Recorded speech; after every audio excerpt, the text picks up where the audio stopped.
Today we're going to be making some American flag abstractions. So that means we're going to be taking the stars and the stripes and the colors we see in the American flag and creating a new picture with it. Those are a few examples. To do this, it helps to have some star tracers, but if you don't have any, I wanted to review how to draw a star yourself. Sometimes it helps to practice with your finger first, or practice a few on a scrap paper.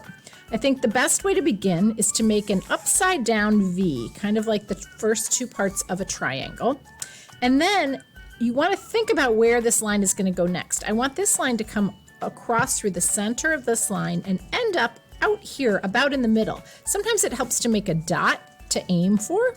So I'm going straight across to there.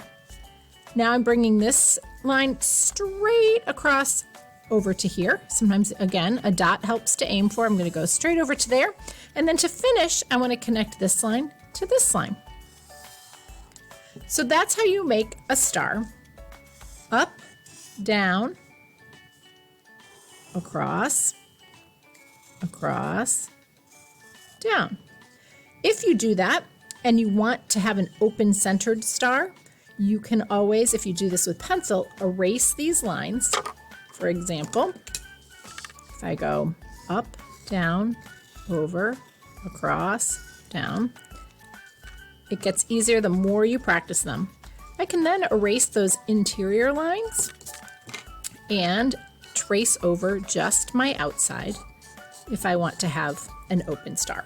Okay, so once you have that set, you can either draw your stars freehand or you can trace a few. You can make them several different sizes, or you can use all the same size, especially if you have a tracer. That's pretty easy to do. It's up to you. They don't have to be perfect. Stars come in a lot of shapes and sizes.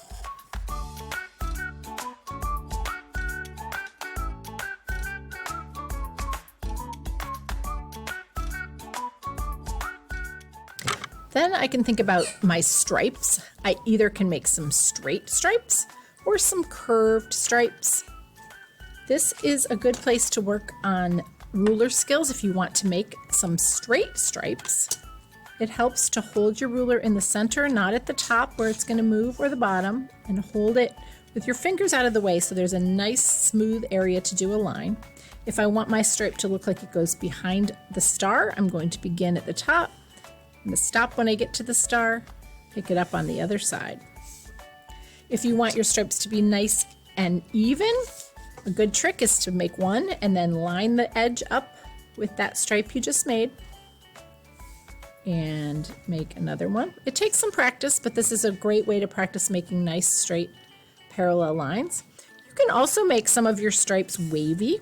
Oftentimes if you look at the flag in your classroom or if you have one at home, oftentimes when it's blowing in the wind or it's hanging, it's wavy.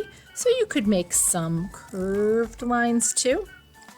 You could work on making them parallel if you want, but it's really up to you.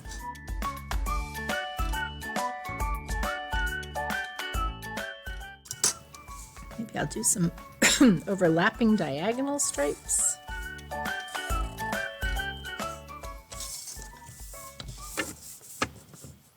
Sometimes it helps to turn your paper all the way around if you need to draw at a certain area.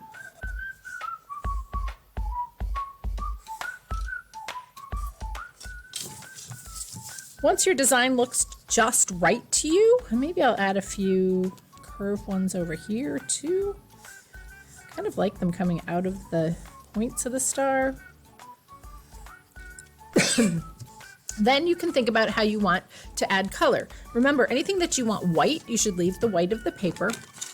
And you can then use crayons or markers or whatever you have on hand to add color.